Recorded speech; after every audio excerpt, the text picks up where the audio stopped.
Shalom, selamat datang di Gembala TV. Konflik Israel-Palestina sudah berlangsung lama dan belum selesai. Kita tidak bisa pungkiri bahwa salah satu akar masalah konflik tersebut adalah ajaran agama. Palestina mengklaim bahwa menurut Al-Quran Yerusalem adalah milik Islam sehingga mereka yang berhak atas Yerusalem. Sedangkan menurut Israel bahwa Yerusalem didirikan oleh nenek moyang mereka sehingga merekalah pemilik sah Yerusalem. Siapakah pemilik Yerusalem yang sebenarnya? Dalam video kali ini kita akan menonton, kupas tuntas, pemilik Yerusalem menurut agama, sejarah dan hukum oleh Dr. Bambang Noorsena, seorang pakar sejarah kondang di tanah air. Selamat menonton. Yerusalem itu bangunan yang menjadi sangat penting sentral, itu adalah yang disebut Bet HaMikdash, Bait Suci. Pertama-tama dibangun di zaman Raja Israel kuno yaitu Salomo.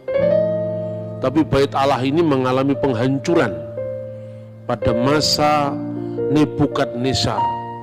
Lalu orang-orang Israel mengalami pembuangan di Babel.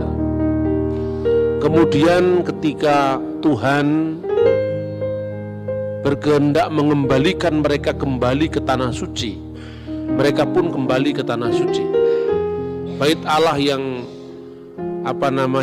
sudah hancur itu lalu diusahakan untuk dibangun kembali. Maka mulai pada zaman Esra, Nehemia, Bait Allah itu mulai dibangun kembali. Nah, di dalam upacara Yahudi di Yerusalem itu pusatnya ada di Bait Allah, Yerusalem.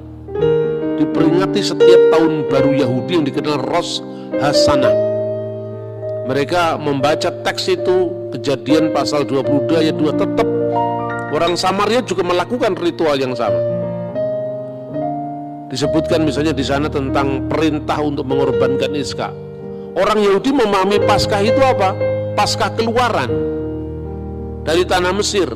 Maka setelah mereka memecah-mecahkan roti, meminum anggur itu, mereka mengatakan, sekalipun inilah kisah Paskah di mana Tuhan dengan tangannya yang perkasa telah menyelamatkan bangsa kita dari perbudakan di tanah Mesir menuju ke tanah perjanjian. Sekalipun kita memiliki kecerdasan, kekayaan, hikmat, apapun, tetapi tidak ada yang bisa mengalahkan kisah penyelamatan Paskah. Lalu pada saat orang Yahudi sudah dibuang, diaspora, dia menambahkan frasa begini pada saat perayaan Paskah. Hari ini, dulu kita bangsa budak, kita bangsa merdeka. Harapannya menjadi bangsa merdeka. Tahun depan kita di Yerusalem. Hari ini kita di sini, tahun depan kita di Yerusalem. Maka ini unik ya, bangsa yang sangat unik. Sudah terpencar-pencar di seluruh dunia selama 2000 tahun. Sejak kapan? Sejak runtuhnya Bait Allah. Pada masa Jenderal Titus, kalau menurut penanggalan kita sekarang 5 Agustus tahun 70 Masehi, atau bertepatan dengan tanggal Tisa Be'ab, tanggal 9 bulan Ibrani Ab, tahunnya 823 setelah berdirinya kota Roma, kalau menurut kalender Julian. Itu bertepatan dengan 5 Agustus tahun 70 Masehi, kira-kira jam 3 petang. Bait Allah itu dilalap oleh api memasuki ruang Maha Kudus. Dan waktu itu menurut dokumen Yahudi yang bernama Megillot Ta'anit, Gulungan Puasa, itu dokumen ditulis tahun 160 Masehi. Sejak saat itu orang Yahudi harus puasa perkabungan di Bait Allah, dan sampai sekarang mereka menangisi itu di bekas sisa tembok satu-satunya yang dikenal oleh orang non-Yahudi dengan tembok ratapan. Istilah tembok ratapan itu sebetulnya ejekan orang non-Yahudi. Lebih populer disebut dalam bahasa Arab Haitun al-Mubaka, tembok ratapan. Orang Yahudi sendiri suka menyebut dengan tembok barat, Hakotel Hama'arafi, tembok barat. Maka melalui deskripsi singkat ini menunjukkan betapa pentingnya Yerusalem bagi orang Israel selama 2000 tahun Sejak tahun 70 sampai nanti dia memproklamirkan kemerdekaannya itu, kemerdekaan Israel tahun 1948, bayangkan. Jadi lebih kurang kira-kira 1910-an tahun, kira-kira hampir kira-kira dari tahun 70 Masehi sampai tahap 1948. 1900 tahun lebih mereka terpencar-pencar di seluruh dunia, dan mereka kembali ke tanah air mereka semula, yaitu Israel. Itu catatan Alkitab, itu nubuatan Alkitab, ya kan? Karena itu unik, bagaimana hukum internasional tidak kalang kabut dalam menentukan status Israel, sementara negeri itu sudah mengalami pendudukan demi pendudukan dari kekuasaan bangsa asing. Maka karena pentingnya pentingnya kota suci Yerusalem, secara khusus kota suci Yerusalem yang disebut Ir HaKodesh, kota suci Yerusalem, tetapi juga Eret HaKodesh, tanah suci Israel, atau Eret Yisrael, tanah Israel, itu begitu penting bagi orang Yahudi. Nah, lalu secara kronologi dari zaman ke zaman, kita melihat bagaimana sekarang ini kota suci Yerusalem secara khusus dan tanah Israel pada umumnya itu menjadi perebutan antara Israel dan Palestina. Nah, ada yang membawa dalil agama, ada yang tidak membawa dalil agama, dan itu menarik. Karena apa? Ya, banyak orang Kristen bingung kemudian menyikapi itu. Katanya itu Israel menjajah Palestina, Pak. Nah, orang lain lagi mengatakan, oh tidak, itu memang haknya Israel. Tapi yang satu ekstrim mengatakan pokoknya peta Israel harus tidak boleh ada di muka bumi. Itu tuntutannya Hamas, tuntutannya kelompok-kelompok Islam garis keras. Begitu di dalam forum-forum kajian bersama-sama, Kristennya ikut-ikut ngomong, kita harus memperjuangkan hak Palestina. Iya betul, hak rakyat Palestina. Tetapi dalam konteks ini tidak usah harus kemudian menyangkal deskripsi Alkitab tentang Israel, kan gitu kan? Nah, satu pihak ketika kita membela Israel, juga kita tidak boleh tutup mata terhadap penderitaan rakyat Palestina yang menjadi korban konflik itu. Karena banyak orang Palestina itu bukan hanya orang Muslim, orang Kristen juga ada di antara mereka. Bahkan orang Muslim pun ada yang menjadi warga negara Israel. Jadi warga negara Israel itu ya ada orang Yahudi mayoritas, Kristen urutan ketiga, Muslim urutan kedua. Jadi justru orang Kristen itu minim sekali di negara Israel. Nah, saudara-saudara, kita akan batasi pembahasan kita merunut bagaimana sejarah Israel, ya. Ketika kemudian mereka terpencar-pencar di seluruh dunia itu, mereka itu ada yang ada di barat, ya, di Eropa barat, ada di Eropa timur, ada yang di benua timur seperti Yaman, Mesir, India, itu banyak orang Yahudi. Makanya kalau Anda membaca sejarah Islam, kota Yastrib, kota Madinah, sebelum dijadikan kotanya Islam yang disebut Madinatun Nabi, itu ada 3 suku Yahudi yang di sana. Kemungkinan mereka juga datang setelah tahun 70 terusir dari Yerusalem. Begitu juga di Yaman, begitu juga di Mesir, begitu juga di India. Lah orang-orang Yahudi yang di Eropa ini namanya adalah Askenazim bahasanya. Orang Yahudi tapi dialeknya dialek Eropa Barat. Misalnya kalau ngomong Safuot, dia tidak bisa ngomong huruf T, Safuot, tapi mengucapkan Safuos. Sabat, Sabas, itu Yahudi Askenazim. Ya, banyak orang-orang Israel yang sekarang jadi pejabat-pejabat pemerintah itu Yahudi Askenazim karena mereka imigran aliyah dari Eropa, aliyah dari Amerika. Tapi kalau mereka dari Yahudi Spanyol, orang-orang Yahudi Spanyol itu lebih fasih bahasa Ibrani. Kalau ngomong Safuot ya Safuot. Safuot itu Pentakosta maksudnya. Kalau ngomong Sabat ya Sabat. Baruch atah Adonai Elohenu melek haolam, bahasanya lebih fasih. Begitu juga orang Yahudi itu dinamakan orang-orang Yahudi Sephardim, yang di barat, Eropa Barat, Amerika, Yahudi Askenazim. Yang Yahudi di wilayah Eropa Timur, Spanyol secara khusus namanya Sephardim. Orang-orang Yahudi yang di Yaman, di Mesir itu namanya Misrahin. Jadi ada 3 kelompok itu bahasanya, dialeknya agak beda. Dan bahasa Ibrani sekarang cukup bisa dibedakan dengan bahasa Ibrani klasik dalam Alkitab. Nah, tapi satu mujizat luar biasa yang kita lihat, Pak. Bahasa Ibrani itu menjadi bahasa mati selama 2000 tahun. Bayangkan, 2000 tahun itu cuma jadi bahasa-bahasa di tempat ibadah.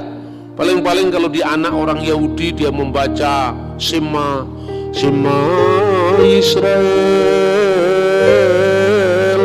Adonai Elohenu Adonai Echad. Itu kalau orang-orang Sephardim bahasanya begitu. Jadi mendayu-dayu kayak Islam, bukan kayak Islam. Islam kayak ini lebih tepat karena ini lebih tua daripada Islam. Adonai Elohenu Adonai Echad, sambil meniup shofar itu. Terus kemudian kan mirip dengan Hayyalas Salat. Tapi kalau dia orang Yahudi dari Spanyol, orang Yahudi Spanyol yang mengucapkan. Kalau orang Yahudi Askenazim mirip Protestan, mirip Katolik, karena pengaruh Barat Kristen itu kuat. Misalnya Shema Israel Adonai Eloheinu Adonai Echad. Itu kalau Yahudi yang di Barat. Tapi baik yang Shema Israel maupun yang Shema Israel, jangan salah paham, dua-duanya nggak percaya Yesus. Itu yang penting. Jadi jangan ke Yahudi-Yahudian. Sudahlah warisi gereja yang apa adanya. Kita ini mewarisi multikulturalisme gereja. Ya karena Yesus itu memang Tuhan segala bangsa, bukan hanya miliknya satu suku bangsa tertentu. Maka kalau kita membaca Alkitab pun warisan bahasa yang multilingual itu kita warisi. Perjanjian lama itu bahasa Ibrani. 2000 tahun lebih Samaria Yahudi berpisah. Kurang dari 2000 tahun sejak tahun 90 Masehi Kristen dan Yahudi berpisah. Tapi Tauratnya masih sama. Yaitu Taurat Musa itu loh. Dari Kejadian, Keluaran, Imamat, Ulangan, Bilangan, Ulangan. Sama. 2000 tahun berpisah. Tauratnya Yahudi, Tauratnya Samaria, dan Kristen sama. Cuma orang Samaria tidak percaya dengan Yosua terus sampai Maleakhi, dia tidak percaya. Karena apa? Nah, kalau dia percaya kan Yosua itu akhirnya tibanya Yerusalem. Wow, kalau kitab Yosua tibanya di Yerusalem, padahal Yerusalem tidak dia kehendaki sebagai kota suci. Bagian-bagian pertama kitab Yosua dia ambil ditempatkan setelah pasal 34 kitab Ulangan. Jadi bukan Taurat Samaria berbeda, ada 6.000 ayat yang berbeda, bukan 6.000 ayat-ayat dari awal kitab Yosua diambil sama dia utuh-utuh ditempatkan setelah pasal 34. Makanya jumlahnya lebih banyak. Kenapa? Karena dia tidak mau pilih semua Yosua, apalagi nabi-nabi, karena arahnya kok semua membenarkan Yerusalem gitu lah. Kira-kira seperti itu. Tapi yang penting dasar Tauratnya itu tidak berbeda. Orang Samaria punya Paskah, Yahudi punya Paskah, Kristen juga menggenapi Paskah itu dengan Paskah Kalvarinya Yesus. Nah, kalau orang Islam boleh aja dia menerima Taurat, boleh saja, tapi kan Taurat yang dibayangkan sendiri, Taurat yang diturunkan kepada Nabi Musa lewat malaikat Jibril. Namanya kepercayaan itu kan hak asasi setiap orang. Tapi kalau saya katakan kami juga punya Taurat, Pak, saya bilang ya, tapi Tauratmu Taurat dari alam lain karena nggak pernah eksis. Tauratnya Islam kan Taurat dari alam lain kan, nggak punya eksistensi sama sekali. Dia hanya mengandaikan ada Taurat yang digambarkan, diwahyukan, tapi dia menolak Taurat yang ada sekarang dengan tuduhan pemalsuan. Yang justru ajaibnya itu apa? Kristen, Yahudi, Tauratnya masih sama, Tafsirannya beda, ya tafsirannya beda. Sesama Kristen aja, Katolik sama Protestan juga beda tafsir kok. Apalagi beda. Satunya tidak percaya Yesus, satunya percaya Yesus, tapi kitabnya masih sama, itu luar biasa itu. Nah ini menjadi bukti bagaimana Alkitab itu tidak berubah. Secara khusus tentang Yerusalem, orang Yahudi punya keterikatan dengan Bait Allah, khususnya Hakotel Hama-Arafi, yaitu tembok barat yang dikenal dengan Haitun al-Mubaka. Orang Islam punya sejarah sendiri yang dikaitkan dengan kunjungan Nabi Muhammad secara meta-historis, bukan secara historis, itu meta-historis, karena itu kan pengalaman iman kan terhadap kota suci Yerusalem. Lalu apa? Katanya secara meta-historis Nabi Muhammad naik dari Masjidil Aqsa itu ke Sidratul Muntaha secara meta-historis, ya. Makanya di atas tempat di mana menurut pandangan Islam dulu Nabi Muhammad naik ke Sidratul Muntaha, kemudian sejak zamannya Khalifah Abdul Malik bin Marwan tahun 695 didirikan masjid yang dikenal Dome of the Rock, Masjid Kubatus Sokroh, Masjid Kubah Biru, Kubah Mas, Masjid Kubah Mas. Lalu kira-kira tahun 705 anaknya dari Abdul Malik bin Marwan, namanya Khalifah Walid bin Abdul Malik bin Marwan, mendirikan satu masjid yang dinamakan sesuai dengan ayat Al-Quran. Maha suci Allah yang telah menjalankan hambanya pada malam hari dari Masjidil Haram ke Masjidil Aqsa. Berdasarkan kata Masjidil Aqsa, yaitu masjid yang jauh, Khalifah Walid bin Abdul Malik bin Marwan jauh setelah zaman Nabi Muhammad menamakan masjid ini berdasarkan surat Isra tadi, dinamakan Masjidil Aqsa tahunnya 705, sementara Nabi Muhammad meninggal 632. Maka saya gunakan kata-kata meta historis, ya, seperti itu sudah. Maka bagaimanapun alasannya, orang Islam mengakui itu sebagai tempat suci.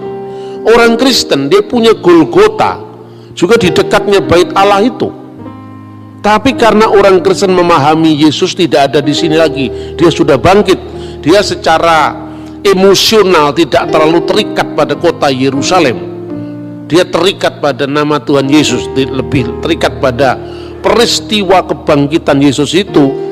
Meskipun orang Kristen juga sangat mencintai kota Yerusalem karena eksistensi Golgota ada di sana.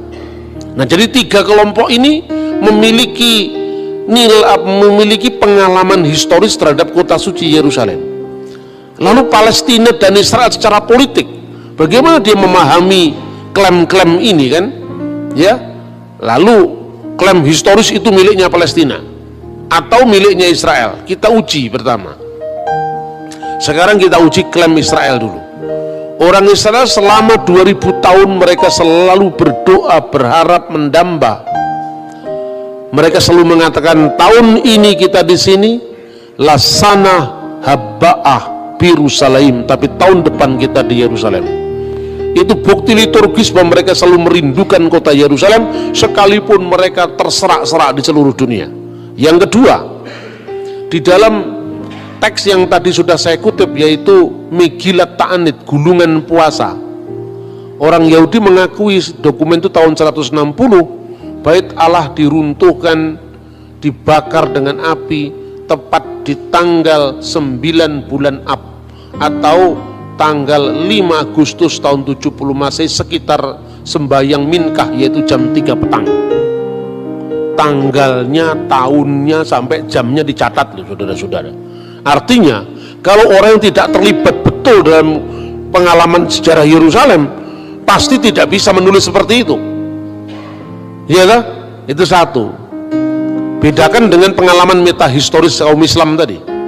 Identifikasi kota Yerusalem itu terjadi baru sejak zamannya Khalifah Abdul Malik bin Marwan.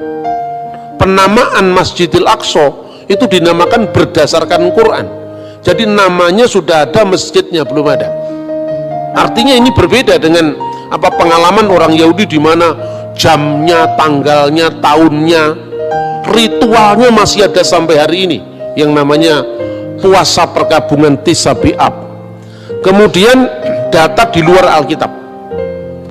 Data di luar Alkitab, pertama saya menemukan prasasti yang ditulis oleh Fir'aun Merenpetah. Itu berkuasa kira-kira tahun 1213 sampai dari 1203 sebelum Masehi. Dalam prasasti Fir'aun Merenpetah itu disebutkan Zir-Il, maksudnya Israel, Zir-Il Plat Ben Perat. Israel telah dibiarkan gersang, benihnya tidak ada lagi. Ini setelah peristiwa Eksodus. Jadi Fir'aun Merenpetah itu hidup setelah Fir'aun Eksodus yang menceritakan penaklukan terhadap Yerusalem, terhadap Israel. Kemungkinan dia telah menyerang wilayah Israel yang waktu itu sudah menetap jadi wilayah atau kekuasaan bangsa Israel pada zaman setelah Yosua. Itu bukti-bukti di luar teks kitab suci. Kedua, bukti-bukti dari zaman setelah Raja Daud, yaitu prasasti batu Mesa Stone yang ditemukan di Yordan. Kalau saudara pergi ziarah ke Israel, Anda akan menemukan replikanya itu di Gunung Nebo, di gereja Fransiskan Katolik. Di situ ada data arkeologinya yang namanya batu Mesa. Di situ tertulis itu zamannya Israel sudah terbelah menjadi dua. Israel di Samaria, Yehuda di Yerusalem. Kira-kira prasasti itu muncul tahun 850, ada kata-kata Omri Melek Yisrael. Omri Raja Israel. Jadi artinya Israel sebagai negara yang berdaulat dengan teritorial tertentu itu sudah ditulis dalam prasasti Merenpetah dari abad 12 sebelum Masehi. Bahkan ada tertulis dalam inskripsi-inskripsi dari musuhnya Israel, yaitu Raja Mesa, yang kisahnya juga ada dalam Alkitab. Itu disebutkan prasasti batu Mesa itu 850 sebelum Masehi. Nah, sekarang kita menguji bagaimana klaimnya Palestina. Yang disebut Palestina itu pertama kali muncul kalau data biblikal itu dalam kitab Kejadian pasal 10 ayat 13 sampai 14. Di situ disebutkan Filistin.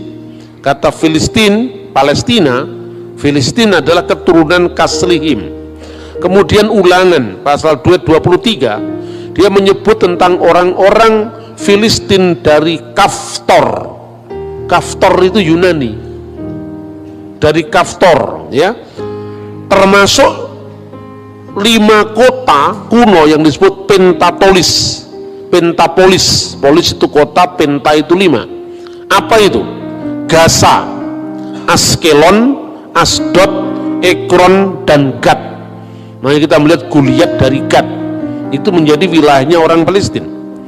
Wilayahnya di mana? Dari seberang selatan ke utara, dari lembah Gaza hingga sungai Yarkon. Tetapi orang Palestina yang disebutkan di sini tidak pernah eksis jadi sebuah negara.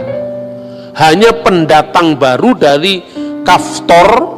Maka di dalam terjemahan Alkitab Septuaginta mereka disebut dengan 3 nama. Pertama, Pulistin, Palestina. Helenas, orang-orang Yunani karena mereka datang dari wilayah Yunani. Atau Alopuloi, bangsa-bangsa lain, sebagai terjemahan dari kata-kata Goyim. Jadi termasuk orang Goyim di luar Israel. Penemuan arkeologi akhir-akhir ini menunjukkan bahwa tempat-tempat di wilayah misalnya Asdod, Askalon, Gad itu banyak ditemukan tulang-tulang babi. Artinya apa? Daerah itu pasti dulu daerah yang dihuni oleh orang-orang Filistin purba. Nah, pertanyaannya, Filistin purba ini tidak pernah eksis jadi negara. Berarti berbeda dengan Israel yang jelas eksis jadi negara. Prasasti Merenpetah, prasasti batu yang ditemukan di Yordan tadi, batu Mesa di Yordan, Mesa Stone, jelas itu ada eksistensi sebagai negara. Sementara Filistin itu adalah pendatang. Tapi apakah Filistin dalam zaman Alkitab itu sama dengan Palestina sekarang? Nah, itu yang jadi masalah. Nah, kita akan lihat contoh bahwa orang Palestina sebagai pendatang itu ditulis di dalam Sefanya 2 ayat 5. Yosabe Hebel Hayam Kretim, penduduk tepi laut orang-orang Kreti. Kreti itu pulau Kreta dari Yunani. Yang kedua misalnya disebut juga tadi disebutkan Filistim Kaftorin, orang-orang Palestina yang datang dari daerah yang namanya Katfor. Ini menunjukkan eksistensi orang-orang pendatang di Yerusalem. Bagaimana dengan ungkapan Al-Quran sekarang? Nah ini penting ini. Justru anehnya Al-Quran sendiri, kalau ini dijadikan rujukan sebagai konflik agama, justru di dalam Al-Quran surat Al-Maidah ayat 21 menegaskan bahwa kepada Musa, kaumnya Musa telah diberikan tanah suci, yaitu Israel. Disebutkan di dalam surat Al-Maidah 21 digambarkan Nabi Musa itu menyampaikan kepada kaumnya, ya qaumi udkhulu al-ardal muqaddasal lati kataballahu lakum. Wahai kaumku, ya qaumi udkhulu, masuklah al-ardal muqaddas, ke tanah suci, allati, yang oleh Allah kataballahu lakum, diberikan kepadamu. Nah, bagaimana teks ini kemudian dipahami oleh orang-orang pejuang Hamas Palestina sekarang? Sejak orang-orang Israel menolak Muhammad sebagai nabi terakhir, maka perjanjian ini sudah batal, katanya. Dan sekarang tanah Palestina itu sebagai tanah wakaf yang diberikan oleh Allah kepada umat Islam sampai akhir zaman. Itulah. Jadi ini Quran ini katanya batal karena sejak orang Yahudi menolak Isa Al-Masih dan Muhammad, itu kira-kira. Nah itu satu. Kemudian kalau Palestina itu, Palestina modern, memakai dalil agama untuk menguasai Israel, maka mereka harus mau disamakan dengan apa yang dikenal dalam Quran kaum raksasa, kauman jabarin. Kauman jabarin, orang-orang raksasa yang diusir dari tanah suci bersamaan dengan masuknya kaum Musa. Dan itu disebutkan di dalam surat Al-Maidah ayat 22. Kacau kalau itu dilakukan, kalau dalil agama.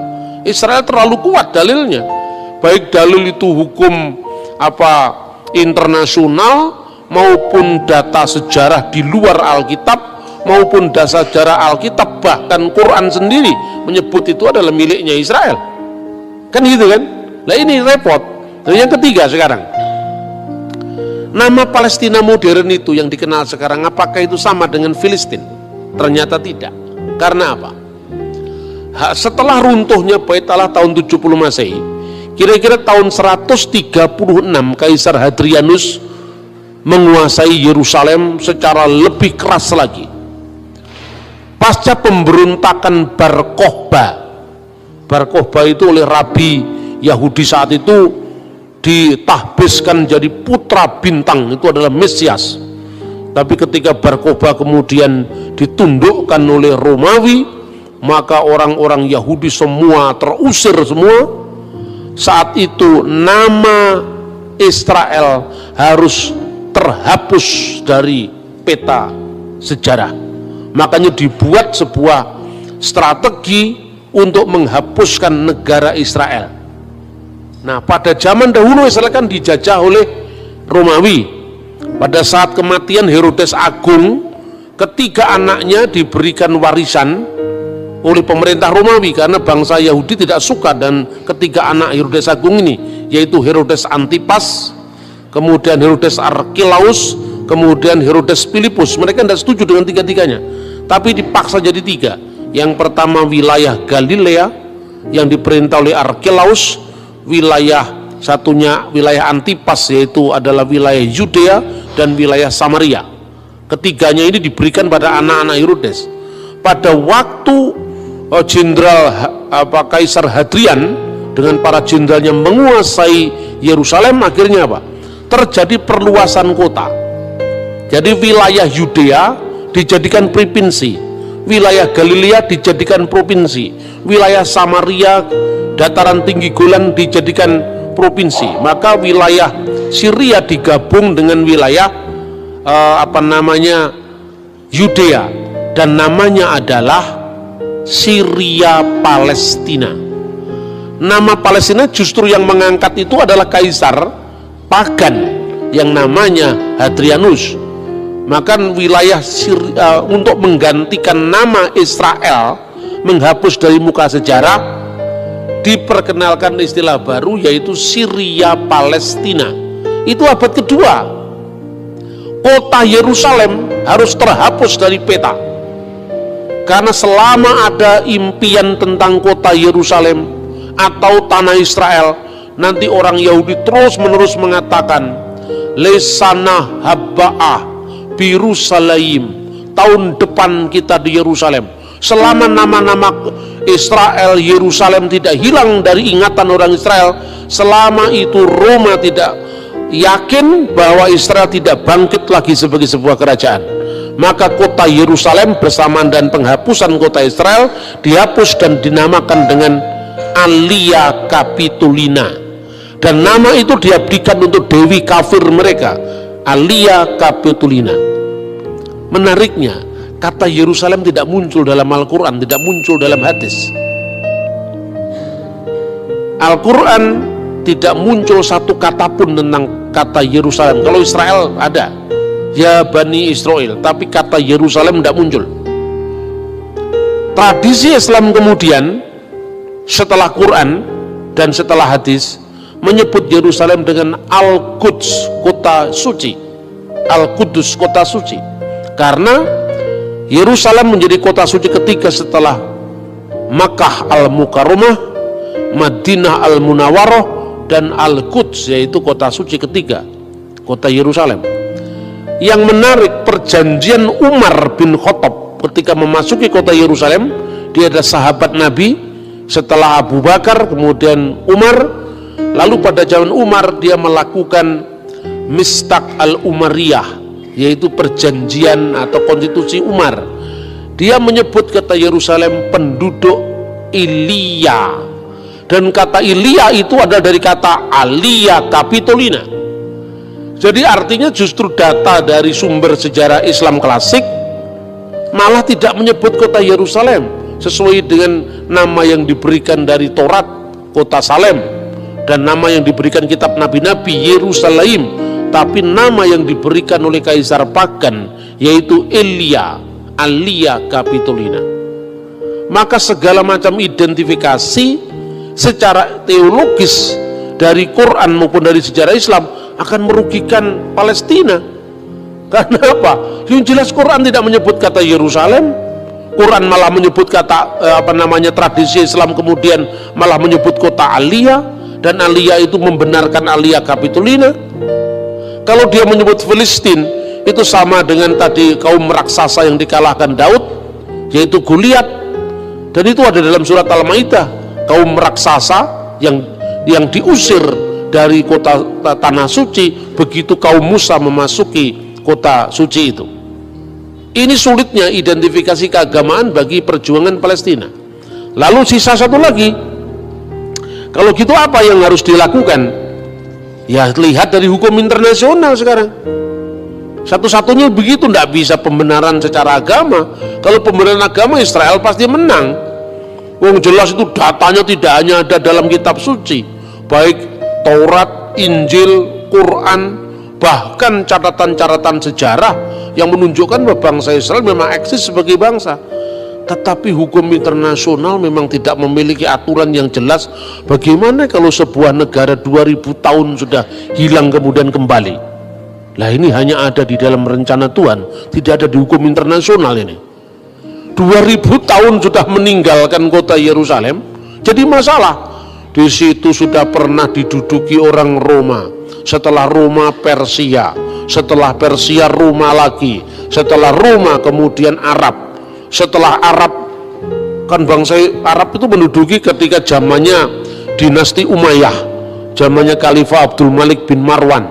Lalu dinasti Umayyah runtuh jadi dinasti Abbasiyah, kemudian dinasti Mamluk Mesir, terakhir adalah dinasti atau kekhalifahan Ottoman. Kekhalifahan Ottoman itu Turki modern.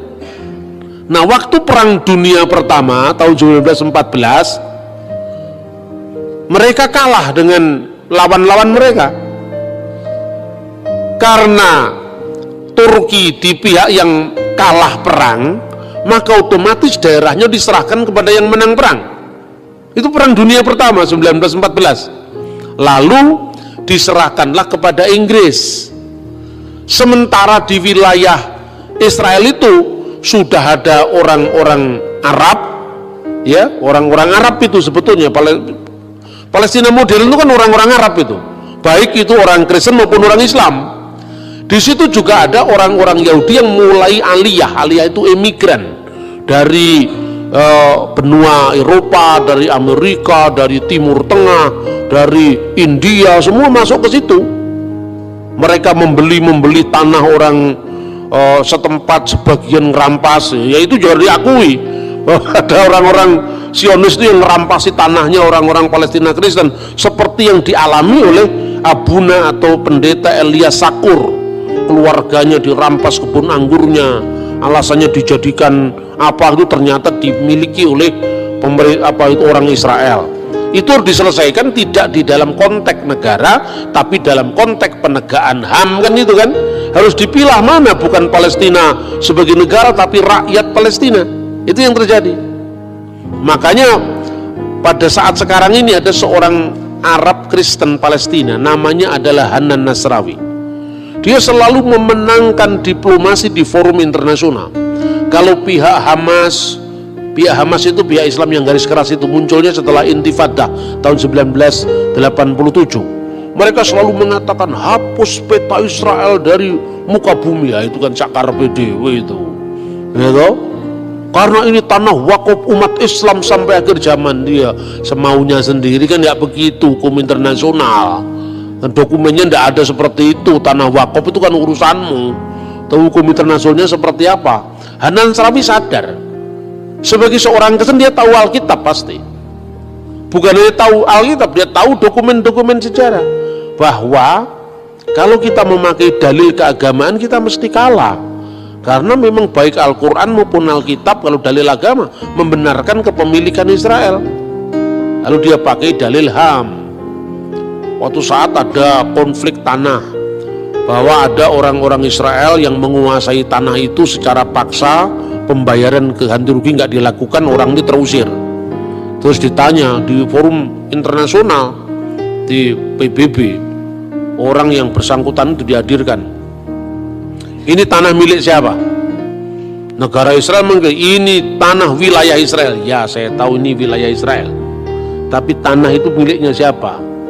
Ini tanahnya pemerintah Republik Indonesia. Tapi gereja ini sertifikatnya namanya siapa? Kan gitu kan persoalannya. Tetangga sebelah itu masa ada sertifikat miliknya Republik Indonesia? Enggak kok. Sertifikatnya itu punya siapa? Misalnya punya Tuan Samuel.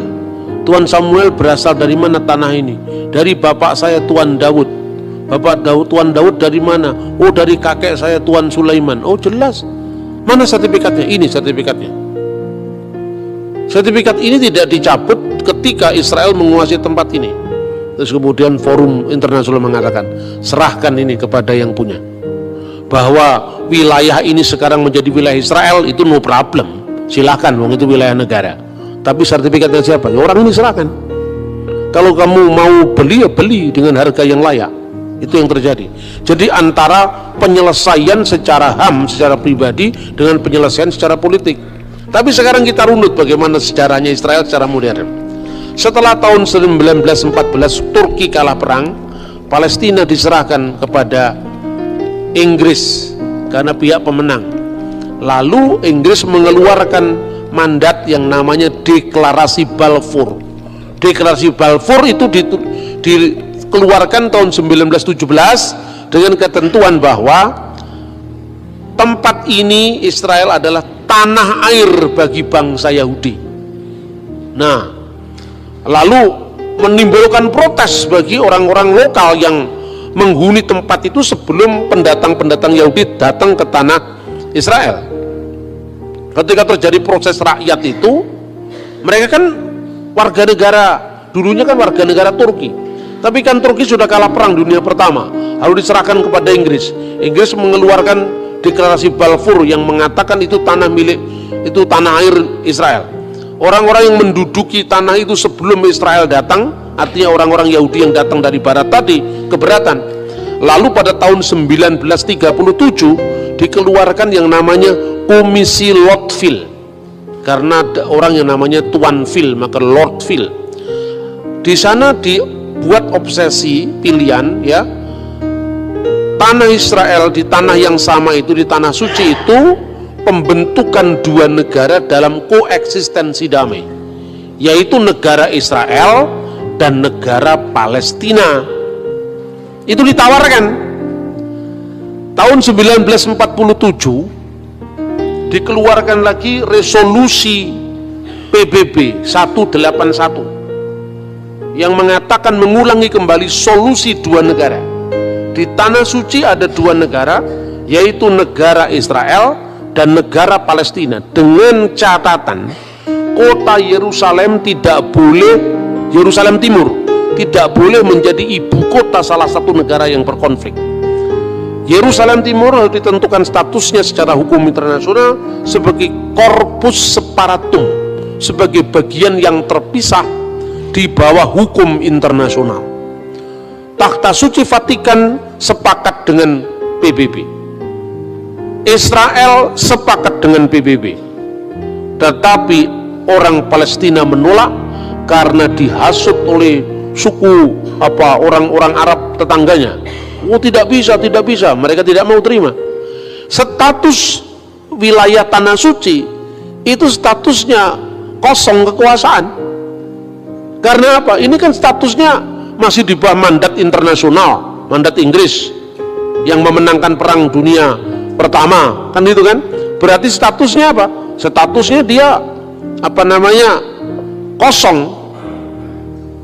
Ketika orang-orang Palestina masih sibuk menolak dan mereka punya agenda menghapus Israel dan tidak ada negara Israel sampai kapanpun juga di wilayah Palestina.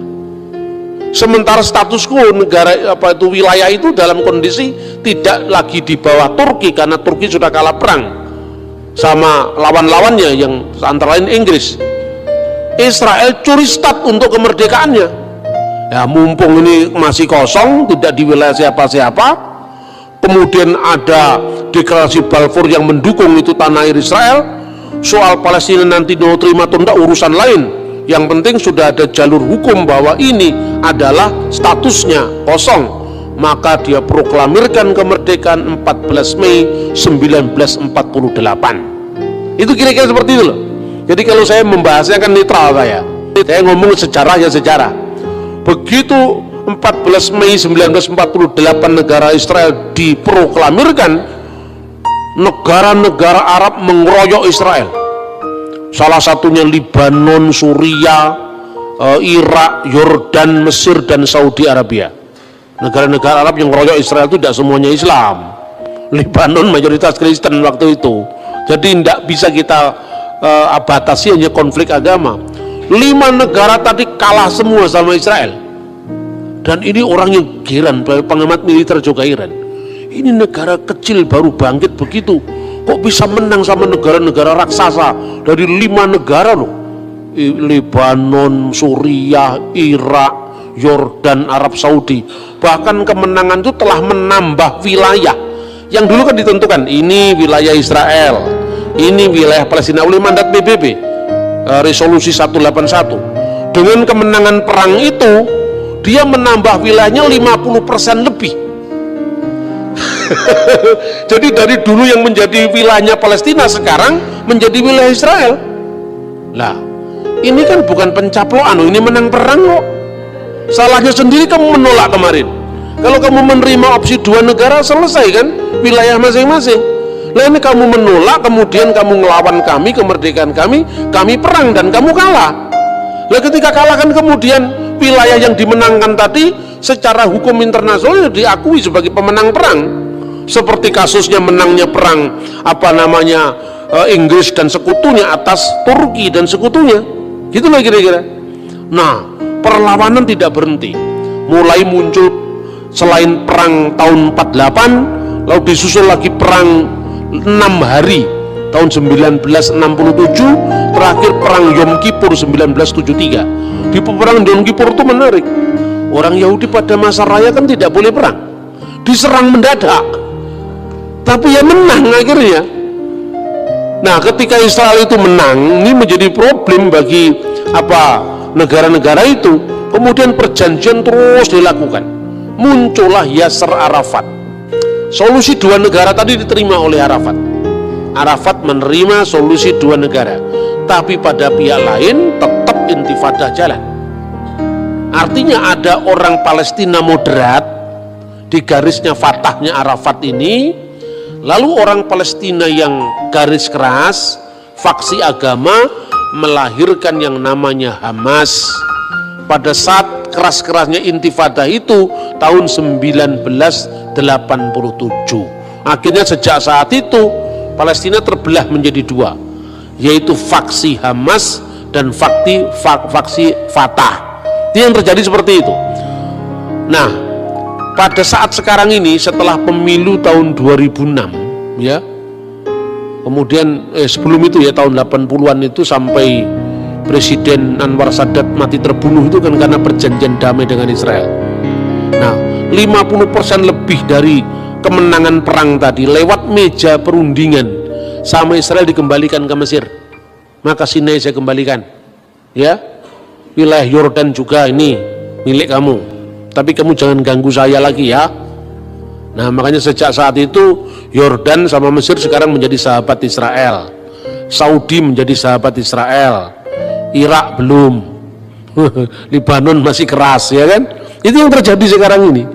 Nah, kemudian baru-baru beberapa tahun terakhir ini mereka ingin menerima solusi dua negara damai, tetapi minta wilayah sebelum perang, ya tidak bisa dong. Loh, kamu kemarin kan ngelawan perang, setelah perang saya menang, masa wilayah yang sebelum perang yang ditentukan PBB kamu minta lagi? Tidak bisa. Jadi itu dikatakan pencaplokan wilayah-wilayah Palestina itu sejatinya tidak seperti itu. Kemudian yang terakhir, pemindahan kedutaan Israel kedutaan Amerika yang selama ini di Tel Aviv dipindah ke Yerusalem. Heboh di seluruh dunia. Orang Indonesia ikut heboh mengadakan demo, bahkan sumbangan beras kepada Palestina.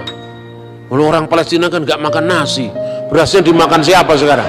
Pemilu tahun 2006, kemudian Hamas ikut pemilu, Fatah ikut pemilu. Fatahnya kalah dengan Hamas, faksi Islam garis keras menang. Kenapa kekalahan Fatah? Salah satunya partai nasionalis ini korupsi. Ini sejak dulu sama begitu, makanya kalau Anda ke partai nasionalis, hati-hati jangan mencintai mamon. Ideologinya bagus tapi mentalitasnya rusak. Karena di sana terkenal sekali orang-orang Fatah itu banyak melakukan pungutan-pungutan pada rakyat Palestina. Di tengah-tengah kesulitan seperti itu, maka rakyat Palestina pro kepada asal beda dengan Fatah. Hamas menang telak. Waktu menang telak itu, kemudian negara-negara barat kebingungan, wah ini kalau partai garis keras ini menang, ini tidak ada lagi perundingan terhadap Israel. Maka kemudian salah satunya bantuan untuk Palestina, yang itu sebenarnya tersalur nggak tahu kemana, untuk bikin merakit bom itu nggak tahu kemana, itu langsung ditarik. Kemudian setelah ditarik diadakan lobbying lagi, waktu Ismail Haniyeh masih menjadi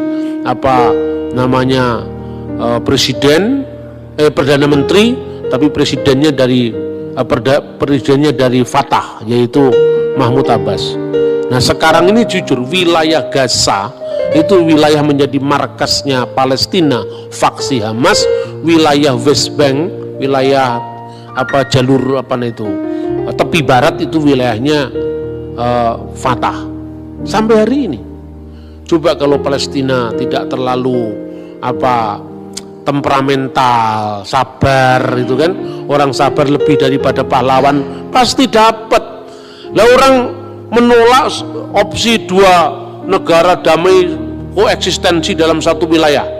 Sudah nolak, memerangi. Setelah perang kalah, minta lagi yang ini, nggak bisa dong. ini bahasa vulgarnya seperti itu. Karena ini konsumsi jemaat.